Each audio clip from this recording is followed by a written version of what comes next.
In the winter of 1809, London shimmered beneath a veneer of elegance so polished that even sorrow was expected to bow before it. Lady Eleanor Harcourt, newly arrived from the quiet sanctuary of her late husband's estate, felt the weight of that expectation settle upon her shoulders like a frost. Her in-laws had insisted that returning to the capital would thin the grief, though Eleanor knew such admonitions were less about healing and more about preserving the Harcourt family's appearance. She obeyed nonetheless, for her position allowed neither rebellion nor indulgence. Her carriage wheels whispered over the cobblestones as she entered the city, and she braced herself for the scrutiny she knew awaited her. Her arrival at a genteel gathering in Mayfair should have passed without incident, yet society rarely allowed wounded creatures to move unnoticed. A lady-in-waiting, renowned for her appetite for cruelty, surveyed Eleanor with a practiced smile before remarking, loud enough for the room to hush, that some widows seemed remarkably eager to shrug off their black crape. The blow struck cleanly, slicing through Eleanor's defenses while leaving her no honorable path to respond. She lowered her gaze, steadying her breath as murmurs fluttered around her like scavenger birds. Though she remained outwardly composed, the humiliation burned beneath her skin with an ache she could neither voice nor escape. Still, Eleanor endured. It was what she had been taught, to absorb the world's unkindness with graceful silence. She remained poised through the remainder of the evening, though inside she felt as fragile as the frost tracing the windowpanes. When she finally returned to her in-laws' carriage, the night pressed heavily upon her, and she could not help but wonder whether she had been foolish to return. Yet she reminded herself that her dignity, though battered, was not lost. It was a flame, small but persistent, flickering against the wind of London's judgment. Across the city, another soul confronted a different kind of displacement. Alastair Maccraith, the newly inherited Duke of Dunrath, rode through London's narrow lanes with the restrained discomfort of a man accustomed to sweeping Highland horizons. Duty had summoned him southward, duty to the crown, to his people, and to the memory of a brother he had not yet learned to grieve. He carried the burden of leadership with quiet resolve, though each step deeper into English politics felt like a step away from the authenticity of home. In the grand halls of London, he wore the mantle of a duke, yet beneath it he remained a man carved by wind, stone, and loyalty. Their lives brushed merely by coincidence at first. At a diplomatic reception days later, Eleanor slipped into a dim hallway, seeking refuge from the suffocating atmosphere of gossip and speculation. The candlelit corridor offered a rare moment of solitude, but it was short-lived. She sensed another presence before she saw him, a tall figure studying a portrait as though interrogating history itself. When he turned, she recognized the solemn intensity in his eyes, the quiet strength that distinguished him from the practiced charm of London's noblemen. They exchanged the customary pleasantries, but the air between them felt charged with something unspoken.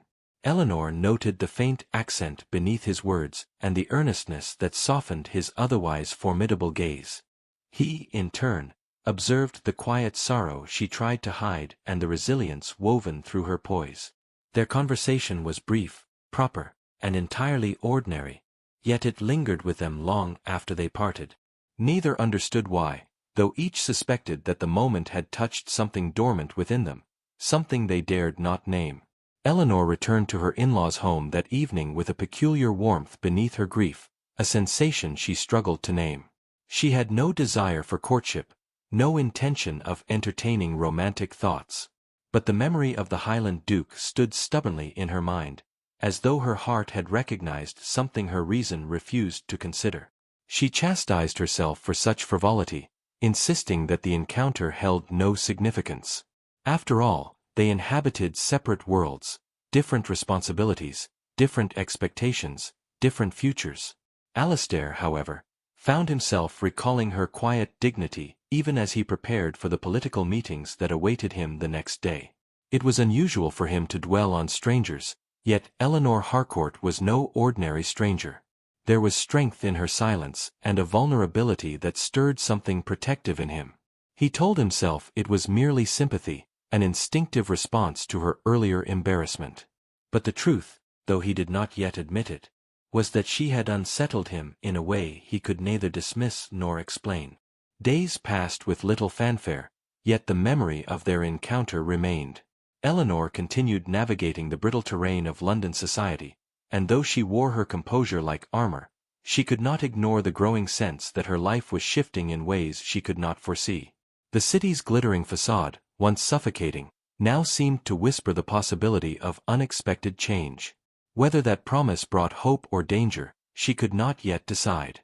It was during a morning of pale sunlight filtering through lace curtains that Eleanor discovered a small parcel waiting on her writing desk.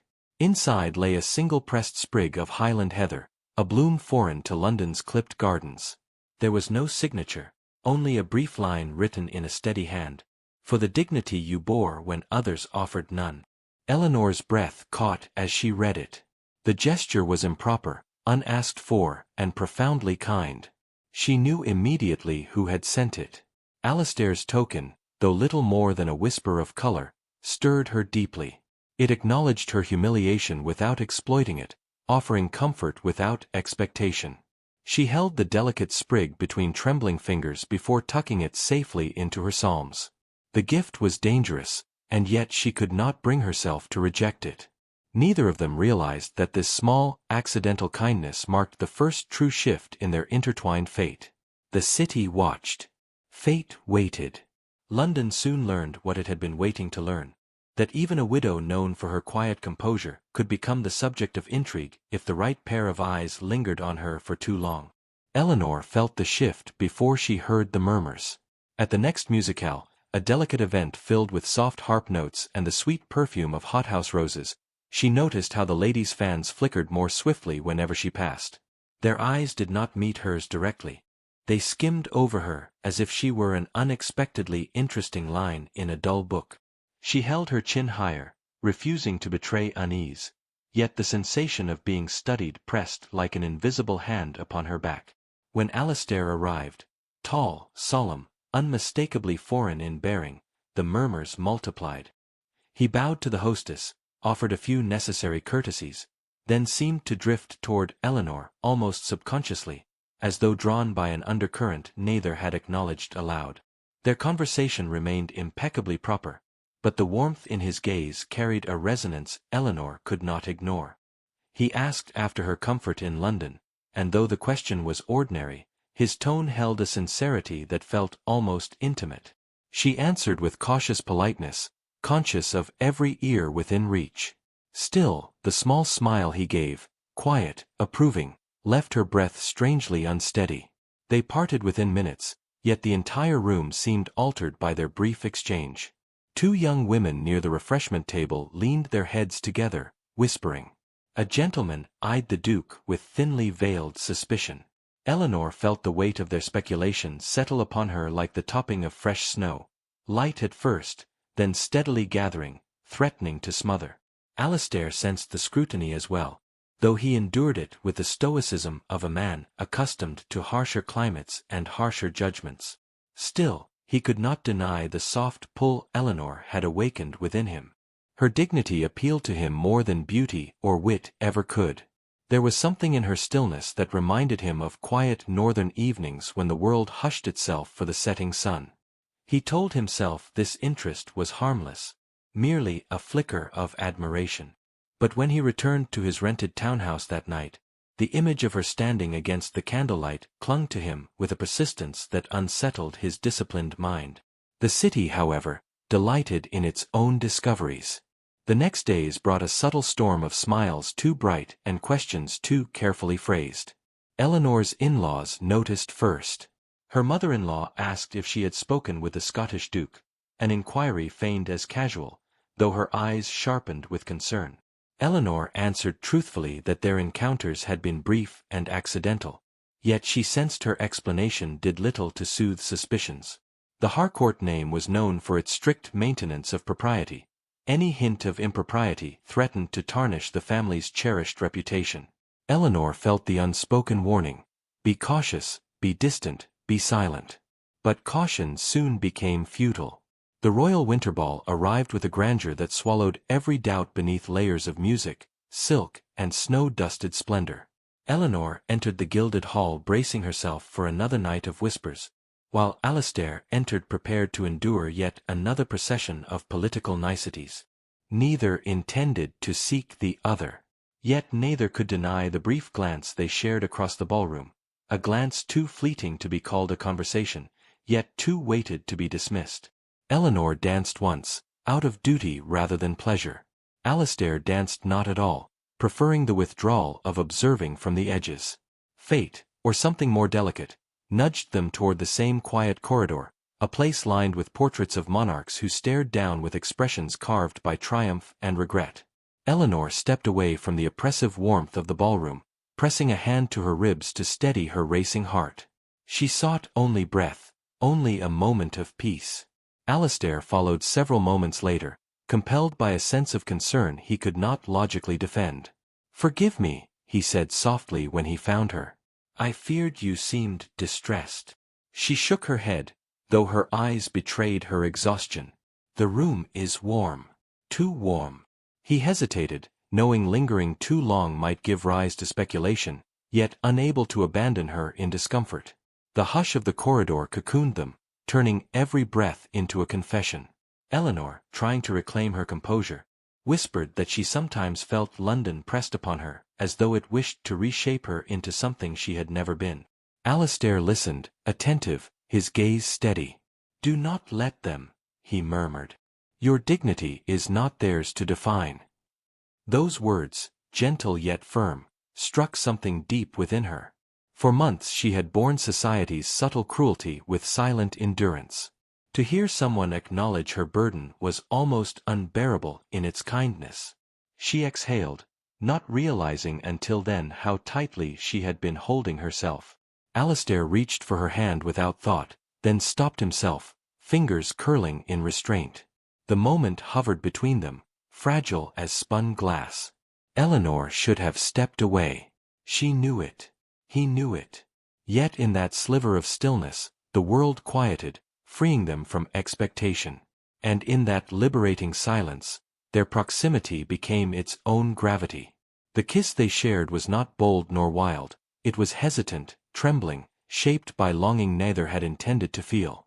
It lasted only a heartbeat. But a single heartbeat is enough to change the course of a life. The sharp gasp from behind them shattered the fragile moment. Eleanor turned in alarm as a figure retreated into the shadows. She recognized the posture. A man with political ambitions, one who had eyed Alastair's influence with thinly veiled envy. The realization washed through her like ice. Alastair's jaw tightened. He knew what the witness would make of this. In a city obsessed with reputation, a kiss carried the explosive potential of scandal. Eleanor stepped back, her heart thrumming with dread. "We must forget this," she whispered, though her voice trembled with the impossibility of such a demand. Alastair's troubled eyes drifted toward the ballroom, where the orchestra played a cheery, indifferent waltz. "I fear, my lady," he replied quietly, "that forgetting may no longer be ours to choose." By morning, London's rumor-mongers had already begun sharpening their claws. Eleanor awoke to the uneasy knowledge that her life, so carefully guarded, had veered into dangerous territory. And Alastair, as he prepared to face political inquiry, understood that the kiss they had shared had bound them together not in romance, but in a rising storm neither yet knew how to weather. Eleanor spent the next morning seated at her writing desk, the pale winter light turning her ink a softened gray as she tried to steady her breath. The whispers had multiplied with ferocity, though none had yet been spoken openly to her face. Servants carried messages between houses, footmen lingered longer than necessary near drawing-room doors, and even the Harcourt butler, usually a monument of restraint, cast her a glance tinged with concern. She felt as though London itself had turned into a great beast prowling around her, waiting for the slightest misstep to pounce. In her closed hand she held the sprig of Highland heather, its color faint yet enduring. She should have destroyed it, should have cast it into the fire the moment scandal threatened. Yet she could not bring herself to relinquish it, not when it had been the one gesture of pure kindness offered to her in months. Her mother-in-law entered without ceremony, carrying the stiffness of one who has already decided what ought to be done. She spoke with cold precision, recounting the rumors as though they were undeniable truth. Eleanor listened, her spine straight, her face calm, while something inside her tightened with every word. They insisted Eleanor must avoid the Scottish Duke entirely, that proximity would only feed the flames of gossip. She responded respectfully, though she felt a quiet ache rise within her. It was not that she wished for his company. Rather, she resented how swiftly society believed her capable of impropriety when she had labored so diligently to maintain dignity. Alistair, meanwhile, met with a circle of political advisers whose anxiety wrapped the room like smoke. They warned that any implication of scandal threatened negotiations with the Crown regarding his estates. The kiss had been seen, they said, and seen by a man who would undoubtedly wield it as leverage. Alistair listened with a stillness that barely concealed his mounting frustration. He wished to deny the accusation outright, but doing so would be a falsehood, and he had no taste for lies, not even lies meant to preserve influence. He dismissed his advisers eventually, unable to endure another moment of calculated alarm. As he stood at the large window overlooking the Thames, he realized with startling clarity that Eleanor's well-being concerned him more than the fate of his title. By afternoon, the scandal had crystallized into dangerous shape, the story of a widow and a Highland duke in a darkened corridor.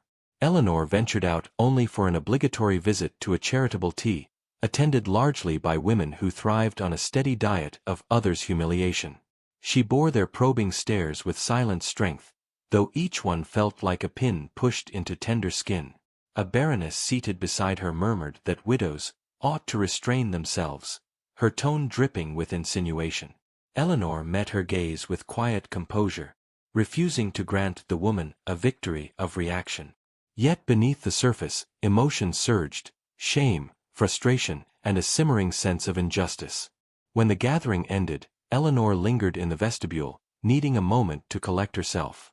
She did not expect to see Alistair there, cloaked in a travel-worn coat, his expression grave yet softened by unmistakable concern. He bowed in greeting, though the gesture failed to disguise the intensity in his eyes. She knew she should have turned away immediately, yet the exhaustion of the day eroded her restraint. For a moment they stood apart from the world, she a figure carved by duty, he a man caught between honor and desire. He asked quietly whether the rumors had reached her. She answered with a faint, ironic smile that they had indeed. Alistair's jaw tightened as if each whisper wounded him personally. He confessed that he feared for her reputation far more than for his own, and though his words were gentle, the emotion behind them thrummed like a plucked string. Eleanor's breath fluttered at the sincerity she heard. It was far more dangerous than any kiss. She told him she would survive it, that she had endured worse. Yet he shook his head, murmuring that endurance was not the same as justice. A carriage rolled past them then, bringing her reluctantly back to caution. She urged him to keep distance, to allow time to douse the flames of rumor. But Alistair stepped closer, not enough to be improper, yet enough for his voice to fall into a low, private cadence. He admitted that forgetting the kiss, as she asked, had proven impossible. It had unsettled him, not because of passion alone, but because it had awakened the truth of his loneliness. Eleanor felt her composure tremble. She whispered that whatever had passed between them could not continue, that their worlds would not permit it. He nodded, yet his eyes held a quiet defiance that unsettled her further. Their conversation ended abruptly as another figure approached. This time a viscount whose smile carried the slick confidence of a man pleased to wield dangerous information. He greeted them both with exaggerated politeness before drifting past, but his lingering, knowing glance made the implication clear. Eleanor felt heat rise in her cheeks. Alistair stiffened, ready to confront the man, but Eleanor touched his sleeve in a soft, pleading gesture. "Not here," she murmured. He relented. Yet the fury beneath his restraint was unmistakable. That evening, Eleanor returned home burdened with dread. She lay awake long after the household slept, staring at the embroidered canopy above her bed as her thoughts tangled painfully. She had not sought affection since her husband's death. She had not wished for admiration or tenderness, or the stirring warmth she felt when Alistair looked at her as though she were seen, not as a widow, not as a burden, but as a woman with strength and sorrow both. It was dangerous. It was unwise. Yet it was real. Across the city, Alistair stood before a dying fire, replaying their conversation until dawn's grey touched the horizon. He knew now that his feelings had moved beyond admiration. He wished to protect her, not as a duke shielding a subject, but as a man shielding the woman who had awakened something long dormant within him. And while he respected her fears, he could not ignore what had taken root between them. But neither could he ignore the peril it posed. The next morning brought a development neither expected. A sealed letter arrived at Eleanor's breakfast table, written in the precise hand of the man who had witnessed their kiss. The message was brief, its meaning unmistakable. He expected compensation, political favors for silence. Eleanor's heart thudded painfully as she read it. The threat was now tangible, sharpened into a weapon. She realized that Alistair could not simply walk away from this scandal. It had been shaped deliberately, and it now held the power to ruin them both. She stood in her quiet drawing room, letter trembling in her hand, understanding with sudden clarity that the only way forward was truth. Truth spoken where it mattered most, regardless of consequence.